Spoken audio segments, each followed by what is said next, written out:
ڕەهەندی پێشەتەکان بەرنامەکە هەفتانەیە دەنگی ئەمریکا بوو لە واشنگتن.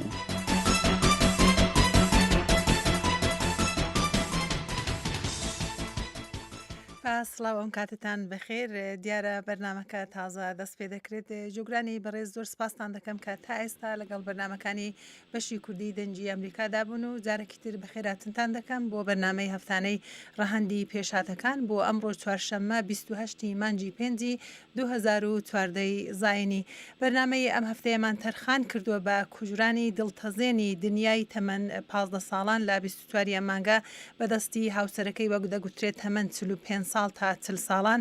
لە ناحیەی کەڵکچی سەر بە پارێزگای دهۆ کە هێشتا پۆلیس نەیتوانیەوە دەستگیری بکات. ئەمە تەوەری بەرنمەیە و ئەم کوشتنە لەلایەن ڕێکخراوەکانی مافەکانی مرۆڤ هەروەها مافەکانی ژنان و تەنانەت کاربەدەستان بە توندی ناپەسەند کراوە. کوژرانی دنیا جارێکی دیکە سرنجی خستە سەر مەسلەی تونند و تیژی بەدژی ژنان لە هەرێمی کوردستانی عێراق. میوانی بەرنمەی ئەم هەفتەیە خانم نووسەر و ڕۆژنامەوان سەیران سەلاح بەرپرسی ڕێکخراوی ئەستێرەی منداڵان لە هەولێر دەگەڵمانە، هەروها سەلام باڵایی پەیامنێرمان لە دهۆک بە درێژایی بەرنامە لەگەڵماندا دەبێت. بەڕێز سەیران سەلاح هەم کاتت بەخێر. ئەو کاتەی ئێوەش باش سپاسان دەکەم. زۆر سپاسش دەکەم بۆ بەشداریت. بەڕێز سەلام باڵایی ئەم کاتەی جەنابشت بەخێر. دەمەوە باش گەلێک سپاس بۆ وێ بەرفەتێ. بەڵێ کاک سەلام دەگەڕینەوە لای تۆ، بەڵام پێم خۆش بوو لە پێشدا و پرسیارە لە سەیران خان بکەم. سەیران خان کە لە سایتێک یان جۆر لەو هەواڵە بوو کوژرانی ئەم خانمەی 15 ساڵان کە هێندێک پێ دەڵێن ژن، بەڕاستی زۆریش هەر دەڵێن بڵێ منداڵ ڕاستە شووی کردبوو. چت بە خەیاڵی داهات کە بە تایبەتی دەنگ و باسەکان و بە شێوازی کوشتنی و ئەوانەیانی وەکو ژنێک چت بە مێشکی دادات کە جارێکی دیکە شتێکی بەو شێوەیە لە کوردستان دووبارە دەبێتەوە؟ بەڵێ بێگومان بەڕاستی کارە ساتە. من هەر لە سەرەتای ئەو شتێکە بیستم لە ڕێگای فەیسبووکی تۆری کۆمەڵایەتی بوو. بەڕاستی ئەو هەواڵم لە سایت و ئەوەکان بینی و جێگای ئەوە نەبوو، یعنی چاوەکانم باوەڕ بکات کە شتێکی لەو بابەتە مناڵێکی تەمەن 15 ساڵ 2 جار بە شویان داوە. بەڕاستی ئەوە ئەو پەرینا مرۆڤانەیە بەرامبەر بۆ منداڵەکە. بۆیە ئەو کارە ساتەکە گەورەترین کارە ساتەکە بەڕاستی بەداخەوە ڕوویدا لە 24 ئەو مانگە بەرامبەر بە ئەو کچە بچکۆڵانەی کە لە جارێ دەمی چیری لێ دێتن. بەڕاستی لە دنیای منداڵانی خۆی بوو هێشتا تێریاریەکانی خۆی نەبوو بوو. بەداخەوە نەزان بە چ تەقدیرێک دیکەم، بە چ حەقێک ئەو دایک و باوکە توانیان ئەو کچە بەشوو بدەن. نەزان کامە مەلا بوو توانی مارەی بڕێتن. بەڕاستی تووشی شۆک بوونە. من نازانم، من دووسێ ئەو دوو ڕۆژەیە دووسێ نووسینم بڵاو کردەوە تعبیری خۆم، بەڵام من داکۆکی لەو مەسەلەیە دەکەم و بەردەوامیش دەبم لە ناڕازی بوونم. بەڵێ کاک سەلام جەنابەت وەکو باگ وەکو ڕۆژنامەوان وەکو پیاو لە هەرێمی کوردستان کە ئەم هەواڵە دەبیست جەنابەت چت بە خەیاڵ داهات؟ بله جهێداخەیەک و بڕاستی هێشتا کۆمەلگای کوردستان هەرێما کوردستانی بتایبەت الوان دەڤێت و هێشتا داخرا و تایبەت بەرامبەر ئازادیە ژنێ جهێداخەیەک و کچێکە یا ئەمشێندێژین زارۆ، یعنی 12 ساڵی بێتەشی و 15 ساڵیەدا بێتە کوشتنێ بکوشتنەکە گەلەکە دژوار و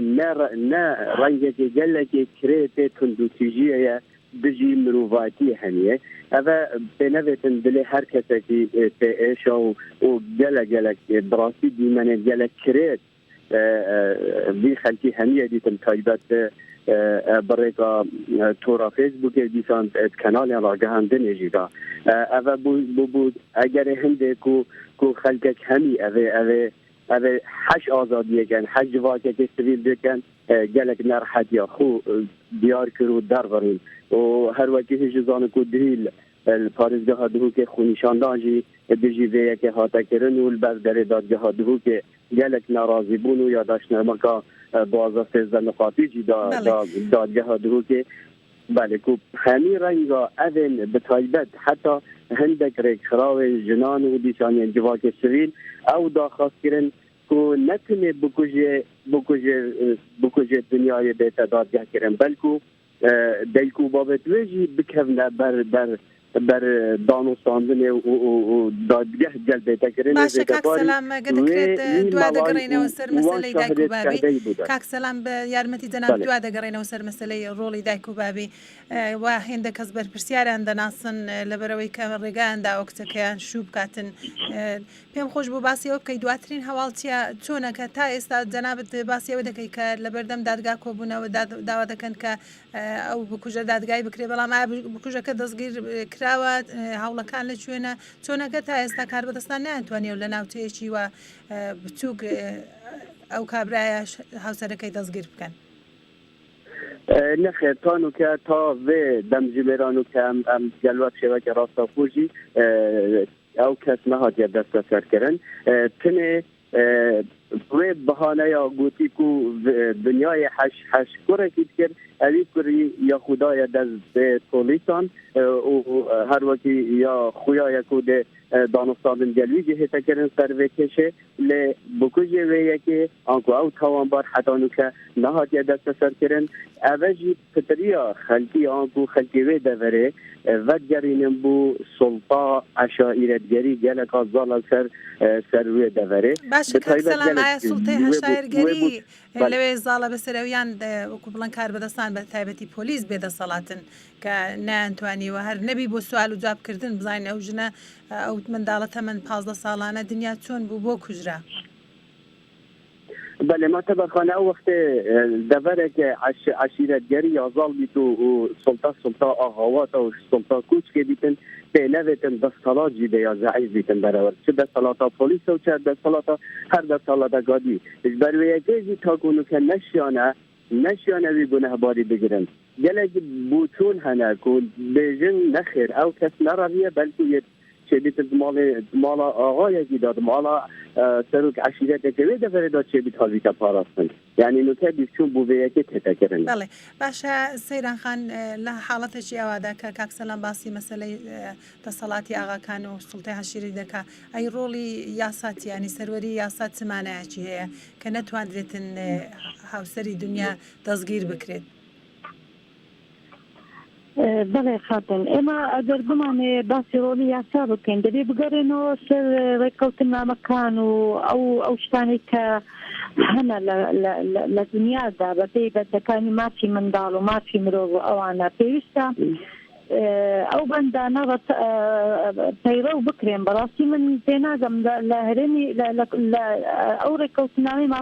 بگەڕێنەوەی کە دنیا لەبەرەوەی بە حکومەوەی 15 ساڵان بووە من منداڵی دەزانم بە فریشتەی دەزانم بە ژنی نازانم لەبەرەوەی ئەو نەیویستووە ببێتە ژن ئەو ویستی تۆ لەگە بووکەڵەکانی گەمە بکە من پێم وایە پێویستە ڕێکەوتنامەی مافەکانی منداڵان کە دارنامەیەکی جیهانیە بەڕاستی کە 190 وڵات زیاتر لە سەرانسەری دنیا واژویان کردەوە بە عێراقیشەوە بەڵام بەڕاستی تا ئێستا ئەو ڕێکەوتنامەیە من بە تایبەتی لە عێراق بەڵام لە کوردستان تا حەدێک دەتوانم بڵێم ئەگەر بڵێم هەندێک مافەیە بەڵام لە عێراق بەگشتی نییە ئەو ڕێکەوتنامەیە پێویستە پابەندی بن ینی بەڕاستی زۆر شتی تێدایە کە ئەوە بکات دوو یاساکان یاسای باری کەسی یاسایی با بڵێن خێزان یاسایەک هەیە بۆ با بڵێن ئامادەکراوە بۆ پاراستنی منداڵ ئەوانە بەڕاستی پێویستە بخرێنە بواری کارتێکردنی یان ئەو کەسانەی کە تاوانێک ئەنجام دەکەن زۆرترینیان لەوانە تا ئێستا دەتوانە بڵێن 3 تارێکی ئەوەی نەکراوە ینی دادگایی نەکراوە یان ڕوبەڕووی دادگا ناکردەوە ئەگەر ڕوبەڕووی دادگاش بکرێنەوە من زۆر بەساحە دڵێم زۆر جار بەرپرسە گەورەکانن پاپشتیان دەکەنەوە زۆر جار پەنا دەبەنە ئەو کەسانە تاوانبارانە پەنا دەبەنە وەکو کاکسەلام گوتی پەنا دەبەنە بەر ئاغاکان و ئەوەکان ڕەنگە من ئەو تاوانبارە کە ئێستا خۆی نەدایتە دەست سەداسەد ئەگەر لە مانێ پیاوێکی ماقولی گەورە نەبێ کەس ناتوانانی بچی سەردانی بیبینیت و بیگریت و بیداتە یاسا ئەی سنوورەکان چین یعنی ئەگەر ئەو پیاوە ئەو نامرۆڤە تا ئێستا نەگیرایە ئەی لەکوێیە بۆیە پێویستە بە هەموو شێوەیەک یاساکان بەپێی یاسا ئەو نامرۆڤە ئەو تاوانبارە بەتونترین سزا بدێت بەر لەوەی ئەو سزا بدێت من ڕووی پەنجەی ئەوەم دەخەمە پاڵ ئەو دایک و باوکە ئەوانش تاوانبارم بەڕاستی چۆن توانیان بە هەر شێوەیەک بێم ئەگەر هەژار بن ئەگەر ناهۆشیار بن ئەگەر هەر شتێک بێ نەدەبووە ئەو منداڵە بەشوو بدەن من دوو مەڵایەکە ئەو مەڵایەت چێیە هەروەها ئەو دادگایەکە ئەو منداڵی لێ مارە کراوە خۆی منداڵ دەبێت ئافرەت دەبێت سەرووی 18 ساڵی لە دادگا مارە بڕی بکرێتن ئەی ئەوانە چین ئەنی لە پێویستە ئەوانش هەمووی بخرێنە ئەو کەیسەوە و لێپیچینەوەیان لەگەڵ بکرێتن و بزانن ئەو بابەتە چۆن بووە بێگومان منداڵێکی ئاوا بەو تەمەنە زۆر ئاسانە معڕزە لە بۆی کە درایتە شوو بە کەسێکی سەرووی 45 ساڵ کە ڕەنگە تەمەنی منداڵەکانی ئەو پیاوە لەو دنیا پەپولە ئاسایە گەورەتریش بن من نازانم ئەو پیاوە چۆن توانی ئەو منداڵە بیکاتە خێزانی خۆی بەژنی خۆی ئیتر ئاوا بەو شێوەیە بەو ئەوەیە گەڕان ئایا بەڵێ کاک سەلام دێر لە دنیا ئەو پرسیارم بۆ کاک سەلامیش بە تایبەتی کە باسی ئەو لای دەکەین کە مەسلەی دەسەڵاتی حەشیرەتەکان و ئاغاکان زۆرە بەڕای جەنابەت بۆ خۆت لەو ناوچەیە ژیاوی بۆ نمونە لەوێ پرسیار دەکەم دەنا ئەو پرسیارە لەوانەیە شوێنی دیکەش بگریتەوە چەندە باوەکە ژنان تەنها بە مارەی مەلا وەکو دەڵێن هاوسەرگیری بکەن کە لەژێر تەمەنی 18 ساڵیدانە بله یخوه کل وید دماهیت پشتی افریق خراوین مافه جنا و دیسانین جواک سیویل پیدا بود و دیسان او یاساین پارلمان کردستان هاتینا پیراو کرن اف یکه تیم بویا لی هندک دورا دا وقتی دورا تلکچی چد بیتن حتی نکجی گلک جوان نمونه هبن که جن بیت اماره کرن بی پنای بودادگه بزن یا بو حاکمی بزن بلکو چدیت ملایک گلک وان جنا ماره بکن لخلکی بی ببنه دادگه اوجی بدیتنا من اوجی لاوازی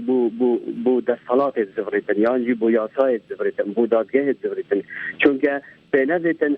او جناتیت ماره کرن دویتن ناسنامه کبیتن وقتی ناسنامه هبیتن ویتن عقد زواج کبیت وقتی عقد زواج نبیتن عقد زواج شرعی المحکمه نها بیت چکرن هروی وقتی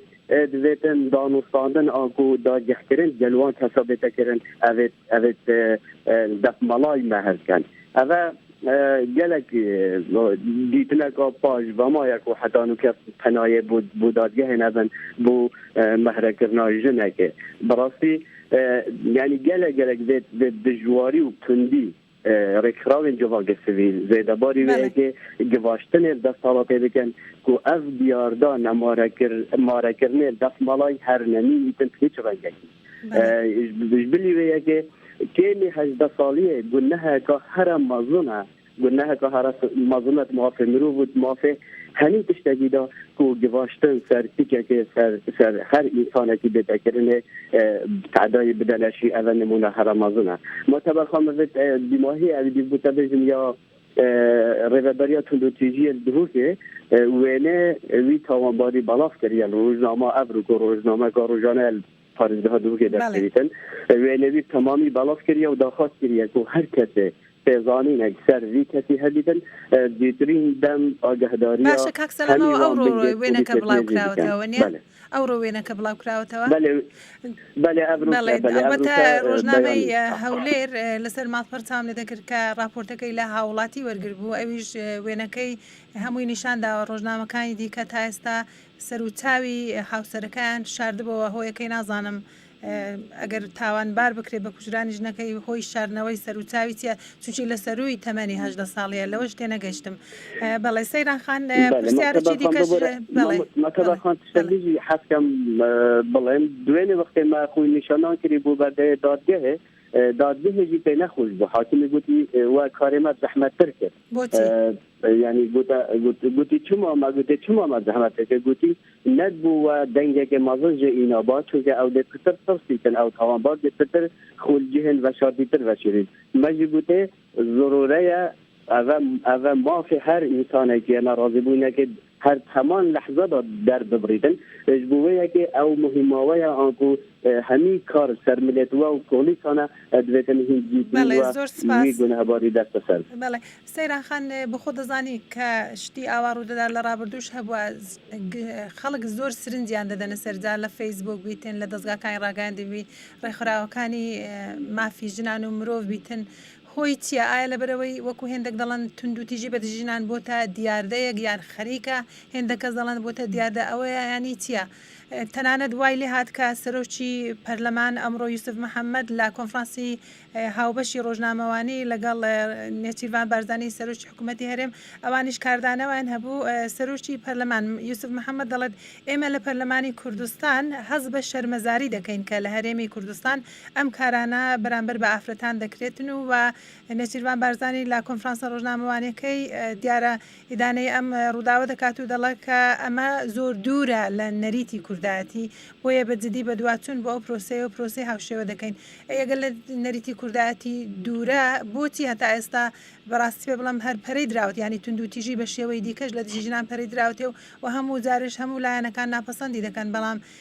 کاری بنەڕەتی بۆ نەهێشتنی ئەم دیاردەیە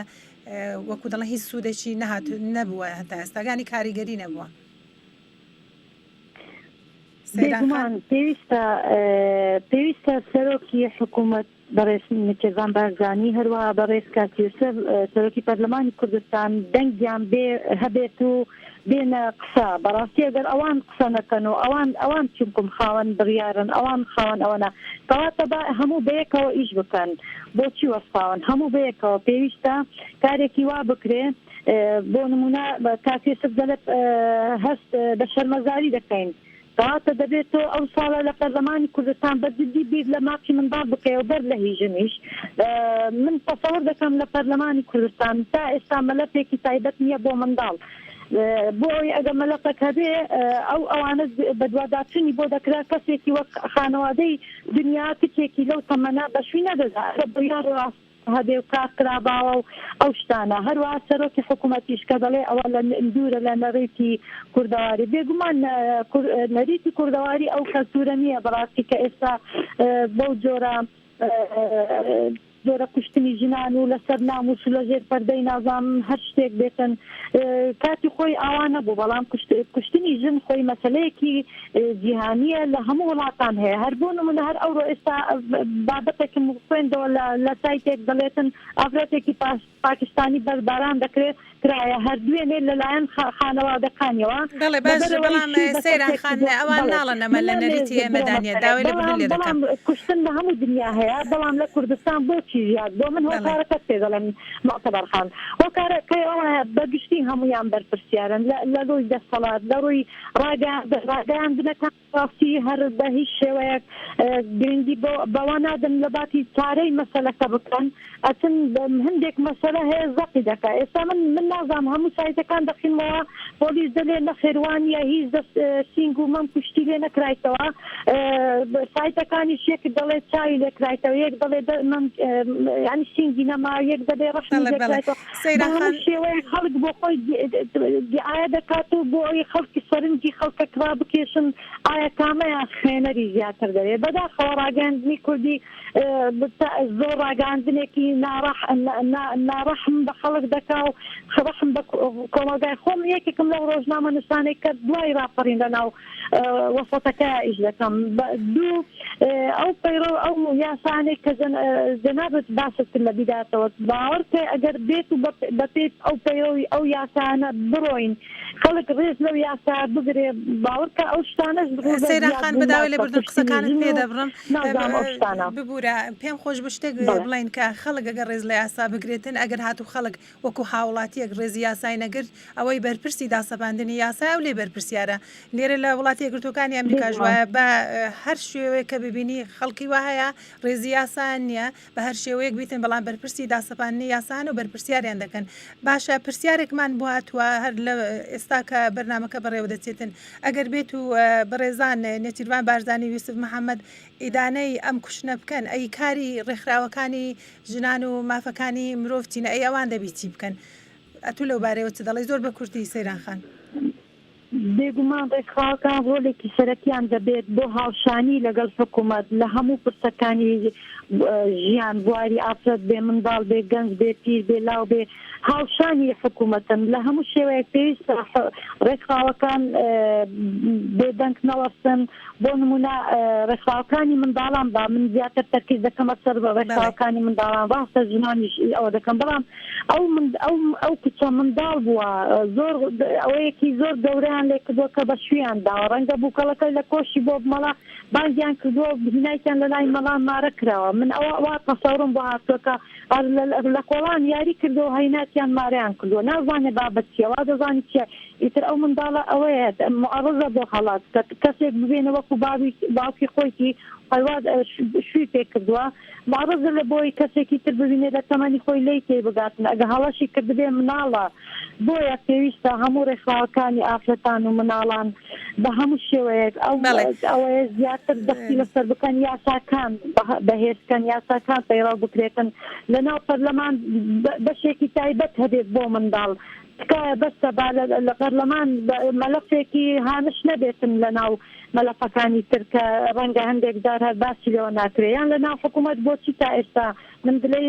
دلەی یەکەم هەر ئەوەیە بۆ بەرژەوەندی منداڵە پێویستە ڕەنگە حکوومەت گرنگی باشی دایە بەڵام تا ئێستا من داوا دەکەم تکایە پلانێکی استراتیژی بۆ خودی مەسەلەی منداڵ هەبێت بۆ مەسەلەی ژن هەبێتن ئەم توندوتیژی و ئەو کوشتنانە ڕۆژ بە ڕۆژ لە ڕووی زیادبووندایە لەبەرەوەی کە هەر ئەوە نییە ئێمە خۆنیشاندان بکەین و بچین هەر ئەوە ئێوارەکەی بچینەوە ماڵێ لێدا بنیشین هەر ئەوە نییە بەڵێ جدی دەوێت بەڕاستی لەبەرەوەی کاتمان زۆر نەما پێم خۆش بوو پرسیارێک لە کاک سەلام بکەین و دوای دەگەڕینەوە لای خۆت کاک سەلام وەکو میدیاکار وەکو دەڵەن ینی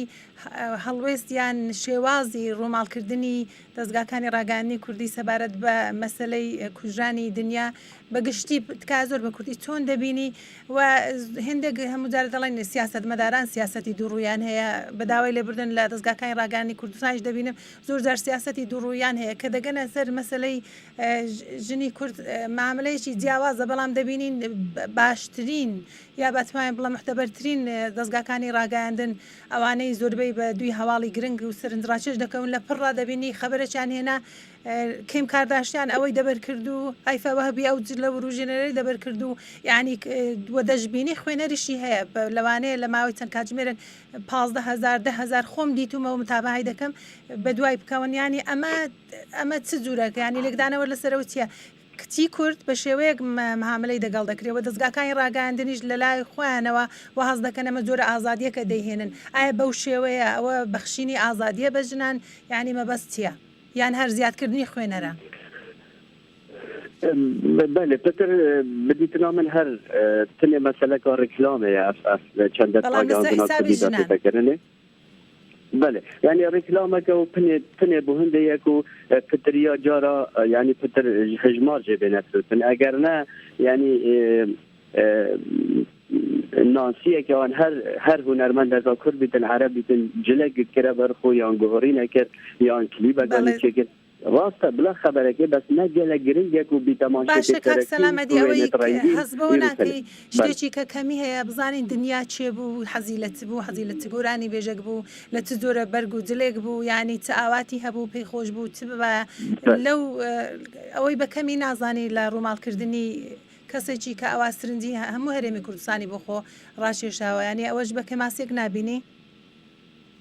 تأكيد أو كماسيا هرمزات راجع عندنا كرديدا نبس بو دنيا بلكو جلك يدري ويجي يعني هقول بيجن خزيت جلم أظن جلك دنج بدانا هاي اللي أجت تماشى راجع عندنا كرديدا كي نوبة متحمي رجعية لبتريا يعني زور خبرك هما هروا ده درباس كانوا تمام بس شين لا فرق تمام بدنا چاپی کفتنه که کوچه بیتن هر کس نمیاستی که کاتیه و یا بوچیه بله زور سپاس کاک سلام والاتی ویدیویا هست بله زور سپاس سیران خان 30 دانه ثانیه من ما پیم خوش بود دعوت ایجنا بدبیتن بداخل و زیاتر ما من نیا فرمو بۆمورە جێم لێ نەبوو. وتم 30 سانیەمان ماوە لەوە زیاتر ینی هەروە ماوەکەت کەم دەبێتەوە دواوتەی جەنابەت بەڵام تکایە بە 20 سانیە تەواویکەی فەرموو. بەڵێ بێگومان ڕەنگە زۆر شت هەبێ ئێمە باسی بکەین بەڵام ئەگەر من بە پێویستی دەزانم ئەو بابەتە بە گرنگی ئەوانەی کە بوونە سەبەبی کوشتنی ئەو منداڵە فریشتەیە هەمویان بدرێنە دادگا. من ڕێزم هەیە بۆ دایک و باوک گەورەی دایک و باوک بەڵام بەڕاستی ئەوانی شۆکار بووینە تا ئەو منداڵە ئەوە چارە نووسی بێ ئەوە قەدەری بێ ئەو مەڵایە بە زۆرترین کار بدۆزرێتەوە بەرپرسیار بێتن لەگەڵ ڕێزمدا. زۆر سپاسان دەکەم لەوە زیاتر ماوەمان نەماوە. سپاسان دەکەم بۆ بەشداریتان لە بەرنامەی ڕەهەندی پێشادەکان و هەروەها بۆ گوێگرتنتان و بینینی ئەم بەرنامەیە. من متەبەر شێروانی لە جیاتی هاوکارانم دەرهێنەرانی بەرنامە بەڵێن ساڵح و لوقمان ئەحمەد سپاسان دەکەم. ئێرە دەنجی ئەمریکایە بەشی کوردی.